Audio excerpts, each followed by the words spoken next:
അങ്ങനെയല്ലോ ഒന്ന് കുറഞ്ഞിട്ടുമല്ലോ. ആ പുടിച്ചിരുന്നോളി, ബെൽറ്റ് കെട്ടോളി, ഹൈവേക്ക് ഇറങ്ങാണ്. ആരും കണ്ടിട്ടില്ല. പുടിച്ചോളി. സ്പീഡ് കമ്മിയാണ് തോന്നുന്നുണ്ട്. ആ ഗിയർ ഒന്ന് ചേഞ്ച് ആക്കിയാണ്. എവിടേക്കാ പോയേക്കാ? കൊമ്പങ്കാട് മൊത്തം ഇളകി പോന്നെ. ഞങ്ങൾ കോട്ടയ്ക്ക് നെസ്റ്റോക്കാണ്. അതിനൊരു വയസ്സ് തേഞ്ഞോലോ. അപ്പൊ അതിന്റെ ബർത്ത്ഡേ ആയിട്ട് 4 ദിവസം നല്ല ഓഫറിലാണ് ഓരോ സാധനങ്ങൾ കൊടുക്കുന്നത്. അപ്പൊ അവർക്ക് പോവാണ് ഉമ്മാനേറ്റ്. എന്നിട്ട് വണ്ടി എടുക്കാതെ പാളേറ്റാ പോകുന്നത്. തള്ളാന്നല്ല പറഞ്ഞത്, പാളാന്നാണ്. ആ സിഗ്നലില് ബ്ലോക്ക് ഉണ്ടോന്നാവോ. ഇറങ്ങി എത്തി സ്ഥലത്തി വീണു. ചേച്ചി പാർക്കിംഗ് എവിടെ? പാർക്കിംഗ് താഴത്താണ്. അവിടെ വണ്ടി ഇതാകണു. അതെടുത്തുകൊണ്ട് വല്ല അടുപ്പിൽ കൊണ്ടടി. അടുപ്പ് പോലെ കൊണ്ടുപോയിട്ടോ. ഇങ്ങോട്ട് പോന്നാണി. കൈക്ക് എണ്ണ അടിച്ചണ്ടല്ലോ. ഉമ്മ ആട്ട ആട്ട.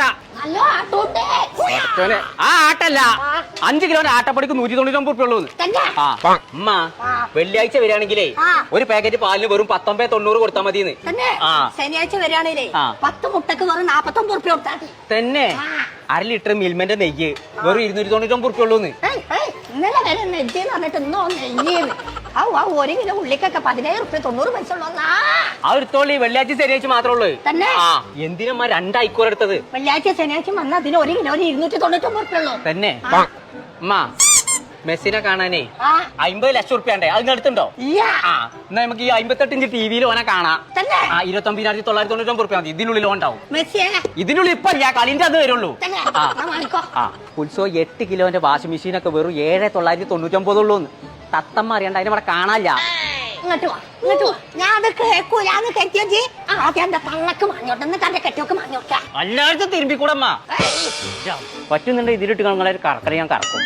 വാഷിംഗ് മെഷീൻ മാത്രം വാങ്ങിയിട്ട് കാര്യമില്ല. ഈ കൊച്ചാണ് ലിക്വിഡ് വാങ്ങണം. 5 ലിറ്ററിന്റെ ഈ ലിക്കറിന് വെറും 249 റുപ്യ ഉള്ളൂ.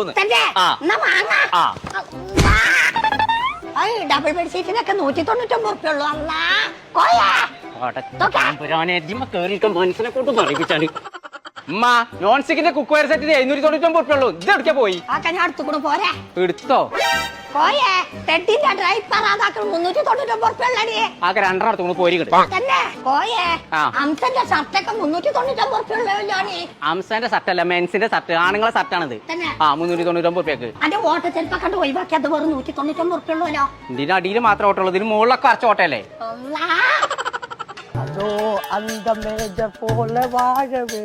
മേജർ മതിലിന്റെ വർക്ക് ഒരു ദിവസം കൊണ്ടല്ലേ അവർ തീർത്തിട്ട് പോയത്. താൻ ഏത് ലഡാക്കിലായിരുന്നു? എനിക്കറിയാം ഏത് ഉറപ്പുള്ളത് ഏത് ഉറപ്പില്ലാത്തത്. അതല്ല, അത് മഹേശ്വരി രാജി, അതിന്റെ കെട്ടിയോളല്ലേ. ആ ഉറപ്പല്ല പറഞ്ഞത്. നല്ല സ്ട്രെങ്ത്. ഒറ്റ മിനിറ്റ്. എന്താ ഇവിടെ? മുതൽ വേല ആരംഭിക്കണം. എന്ത് മതിൽ വേല? മതിലല്ലേ ഈ കെട്ടിക്കണത്. ഓഹോ അട്രാ. ഇന്നലെ നോക്കുമ്പോഴും മതിലില്ല, ഇന്നക്ക് രാവിലെ എണീക്കുമ്പോഴും മതിൽ വന്നിരിച്ചില്ല. അതാണ് മേജർ. ഇഞ്ചവാ இந்த മതിൽ யார் கட்டியே? അത് നീതാ അല്ലേ? அந்த മതിൽ யார் கட்டி? அந்த മതിലും കെട്ടിയത് നീ. ഓ തന്ത മതിൽ. തന്ത മതിൽ അല്ല, இந்த മതിൽ யார் കട്ടി? അത് ടാറ്റ. Bye by. അതല്ല, അത് ടാറ്റ വയറോൺ. ഞാൻ സുണകൻ വയനാട്. അതുകൊണ്ടാണ് നിനക്ക് തരാത്തത്. വാ കാണിച്ചു തരാം. സുണകൻ, ഈ മതിൽ കെട്ടാൻ കാരണം എന്താണെന്നറിയോ? എന്റെ വീടിന്റെ ഭംഗി പോകില്ല, വീട് ഫുള്ളായിട്ട് കാണാൻ പറ്റും. ചെടികൾ വെച്ചാൽ അത് പുറത്തുനിന്ന് കാണാൻ തന്നെ പറ്റും. നല്ല ഭംഗിയിൽ നല്ല സ്ട്രെങ്തിലുള്ള സാധനമാണ്. ഒറ്റ ദിവസം കൊണ്ടാണ് ഈ വർക്ക് അവർ തീർത്തത്.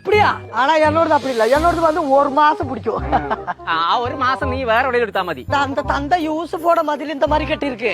അത് ലോക്കൽ കമ്പ്യൂട്ടർ ആരോ കെട്ടിയതാണ്. ഇവരോட നമ്പർ എനിക്ക് கிடைக்குமா? നമ്പർ മാത്രല്ല, ഫുള്ള് ഡീറ്റെയിൽ ഇവൾ പറഞ്ഞു തരും. அப்படியா? அப்ப கூப்பிடுங்க. മോളെ എപ്പ വിളിക്കാം. ക്രിസ്റ്റീന എന്നാச்சு യുദ്ധം ഏതാ നടക്കുതാ? യുദ്ധല്ലത്, എന്റെ മോളെ പേരാണ്. വിളിച്ചോ? ഇത് സുണകൻ. ഇവന് നമ്മളെ ടാറ്റ വയറോൺ മതിലിന്റെ കാര്യങ്ങൾ ഡീറ്റെയിൽ ആയിട്ട് ഒന്ന് പറഞ്ഞു കൊടുത്താ. ടാറ്റന്റേതാണെന്നുണ്ടെങ്കിൽ ഡീലർ സർട്ടിഫിക്കറ്റ്, അതുപോലെ തന്നെ tag, print, hologram, paper insert ഇതുണ്ടാവും. പറഞ്ഞത് വല്ലതും മനസ്സിലായോ? ഈ പറഞ്ഞതൊക്കെ ഉണ്ടെങ്കിൽ എന്ത് മനസ്സിലാക്കാം? അത് ഒറിജിനൽ എന്നുള്ളത് നമുക്ക് മനസ്സിലാക്കാം. മറ്റേതെന്താന്നോ, കുറെ ചാത്തന്മാർ ഇറങ്ങിയിട്ട് ഈ കാര്യങ്ങളൊക്കെ ശ്രദ്ധിക്കാൻ ആചാര്യോട് சொல்லണം. അപ്പൊ ഞാൻ എന്നെ പെണ്ണോ? ടാറ്റ. Bye bye, goodbye, Gaya.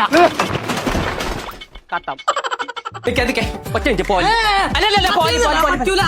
അതുകൊണ്ട് തന്നെയാണ് എനിക്ക് പെണ്ണ് ശരിയാകാത്തത്. ഒറ്റ മിനിറ്റ് ഫുള്ള് പടം എന്തത് ഇതൊക്കെ പേപ്പർ കയറ്റിക്കാ നിങ്ങൾ ദിവസം അങ്ങനെ പെണ്ണാണ് പോവാ ശരിയാവില്ല. കണ്ണാട മാത്രം വെച്ചിട്ടത്തെ കാര്യം അതുകൊട്ടെ അതിന്റെ ഉള്ളിൽ കറുത്തിട്ട് പെണ്ണിട്ടാക്കണ്ട. എന്താണ് കാട്ടണേ? വെറുതെ അല്ല ഇതൊന്ന് ഇട്ടക്കേന്ന് ഇതൊക്കെ ഒന്ന് കെട്ടാത്തൂടെന്നോ കുടുങ്ങി ഇൻസൈഡ് കമ്മിയായിട്ട് പെണ്ണിട്ടാക്കണ്ട. നിങ്ങൾ ഇൻസൈഡ് ചെയ്തിട്ട് പൗഡർ ഇട്ടിട്ട് കാര്യമില്ല. ചെറുക്കനെ പഠിപ്പ് വേണം. അതെ ചെറുക്കന് പഠിപ്പില്ല എന്നുള്ള കാര്യം ഇങ്ങനെ അനൗൺസ് ചെയ്തുകൊണ്ട് നടക്കൊന്നും വേണ്ട. അത് ഇല്ല എന്നുള്ള കാര്യം നല്ല അറിയാം. നീ പെണ്ണാണിച്ചാണ് ഇറങ്ങാണ്ട് ഉറുപ്പിന്റെ അടുത്ത് കിട്ടൂല. കണ്ടോ ഉറപ്പുണ്ട്. ഇതിൽ എങ്ങനെയാലും ഇന്നൊന്ന് ഒഴിവാക്കിട്ടേ ഇവിടെ നിന്ന് പോ. രണ്ടട്ടം ഒപ്പിച്ചാൻ മടിക്കണം നടക്കാം. ഇവിടെ എന്നാ ഞാൻ എന്നോടൊരു കാര്യം കൂടി പറയാൻ. ഓൻ ഇഷ്ടപ്പെട്ടെന്നുണ്ടെങ്കിൽ പിന്നെ ഇജ്ജൊന്ന് ഒലത്താൻ നിൽക്കരുത്. കണ്ടു പോന്നാ മതി. എവിടെ ആ കാർത്ത ബാറ്ററി കഴിച്ചിട്ട് ഇങ്ങനെ വരുത്തി വിടുന്നെന്തിനാ? ഒന്ന് വേണം എന്നല്ല ഞാൻ ആ പറഞ്ഞ കാര്യം എന്തായി? പെൺകുട്ടികളൊക്കെ ബുക്കിടാണല്ലോ. ജോലി ഉള്ളവരെ ഓൽക്കൊക്കെ ആവശ്യമുള്ളൂന്ന്. പിന്നെ ഇവന്റെ മാർക്കത്തെ ഇവരല്ല ഓനെവിടെ ഇവന്റെ മാർക്കത്തെ ആൾക്കാർക്കൊക്കെ പെണ്ണിട്ട് കാരണത്തിന് വലിയ കിട്ടില്ലാണല്ലോ. കോയൊക്കെ അവൻ +2 കഴിഞ്ഞാലേ ഞാനൊരു കാര്യം പറയട്ടെ. നിങ്ങളൊരു 6 മാസം കാത്തുക്കോ. 6 മാസം ഓന് പഠിച്ചാൽ മാത്രം പോയാ പോരെ. ഓനിപ്പോ പണിക്ക് പോകണ്ടേ? പെയിന്റിങ് പണിന്റെ ഒപ്പം പഠിച്ചുകാണ്ട് ഒരു ജോലിയും കൂടി ആക്കി കൊടുക്കുന്ന കാര്യം ഞാൻ ഏറ്റു. നിങ്ങൾ ഇവൻ എന്റെ ഓഫീസ്ക്ക് വിടി. ബാക്കി കാര്യങ്ങൾ ഞാൻ പറഞ്ഞു കൊടുത്തോളാം. ഞാൻ പോട്ടെ. ആയിക്കോട്ടെ ശരി വലിയ ഉപകാരമായി. അപ്പൊ ഞാൻ 6 മാസം കഴിഞ്ഞിട്ട് കല്യാണങ്ങൾ നോക്കുന്നുള്ളൂ. ആ തോർത്തിന്റെ അടിക്ക പേക്കോ ആ ബോർഡറിന്റെ അടിക്ക ഇജു പേക്കോ ഓഫീസ് അജ് പെരീക്കും പോയിക്കോ. അല്ല അപ്പച്ചി പെരീക്കും പോയിക്കോളി. ആ അപ്പൊ ശരിയായി.